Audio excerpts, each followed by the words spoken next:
며칠 전에 아부다비에서 열린 경기 자이 허버트와 트리나르도와의 경기의 스탑 타이밍에 대해서 지금 말들이 많죠. 허브딘이 너무 늦게 말렸다라는 얘기가 지배적이에요. 그리고 특히나 문제가 됐던 거는 이 허브딘이 말려야 될 타이밍에 말리지 않으니까 거기서 해설하던 그 댄 하디가 Stop the fight 하고 크게 외친단 말이에요. 그러니까 여기에 대해서 또 경기가 끝나고 나서 또 허브딘과 댄 하디가 서로 막 말들을 주고받는 그 장면도 나오거든요. 그리고 경기가 끝나고 나서 또 허브딘이 인스타그램에 여기에 대한 생각을 올리게 돼요. 여기에 대해서 한번 보시고 한번 판단해 보시죠.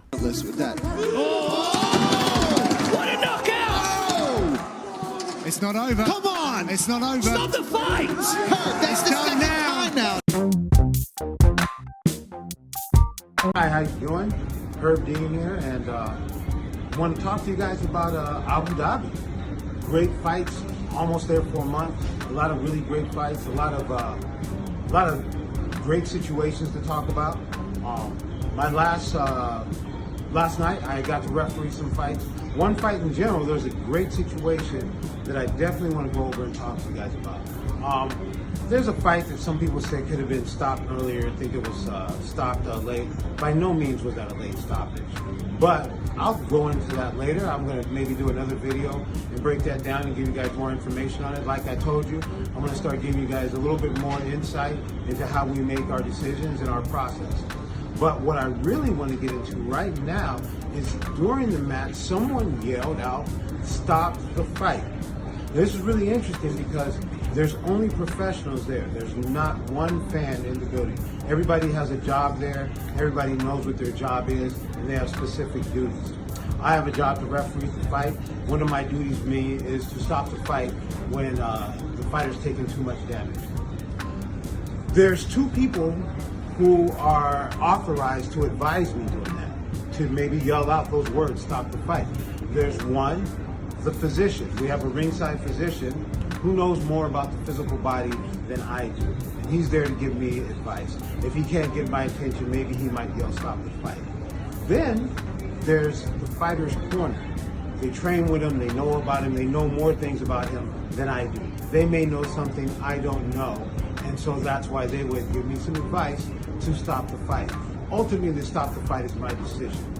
So for anyone I don't know who it was who did it because I was looking at the fight, but I heard it, and so I assumed that it was either the two people authorized to do it, the doctor or the corner.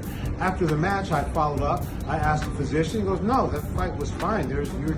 I'm perfectly fine with everything that you did in that match." I didn't get a chance to ask his corner, but I asked the inspectors who were in charge of his corner, and they said no, that the corner did not yell out to stop the match. That means it was somebody else, someone there doing another job. This is a very dangerous thing to do. If you put on your Superman shirt and decide that you're the smartest person in the room, and smarter than the physician, smarter than the corner who works with the guy, and smarter than the referee, you're doing a chance that you could bring in information that could do the fighter a disservice. I'm looking at the match. I believe I'm getting information from the people qualified to do it. Under no circumstances would I, even as a referee, get up and yell and tell another referee to stop the match. If I were to do that, I would know it would be a situation where I couldn't live with myself otherwise. I know that there could be consequences, that you'd never see me in that position again, but I would sleep well knowing that I had done that. The bottom line now, I have to look at that match again, not looking at it to know if I should have stopped it early.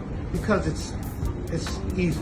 Anyone who believes it not is maybe just following because someone with a microphone says it should have been stopped. But if you know anything about fighting, the fighter got hurt, fighters get rocked all the time, but we're looking at his actions. He's tracking his opponent. He knows where his opponent is. He's put both arms in between him and his opponent. He's lifted his leg up, head off the mat. He's doing everything I can ask for him to do to stay in that fight. So there wasn't a bad stoppage, and we'll go more into that. But that person who's yelling out, that's almost the same thing as if you would grab a horn and braying the horn as if you're calling the time. It could easily be mistaken for the official horn. If you open your mouth and yell the words, "Stop the fight," it could easily be mistaken for the people who are officially qualified to yell, "Stop the fight." It should never be done. Food for thought.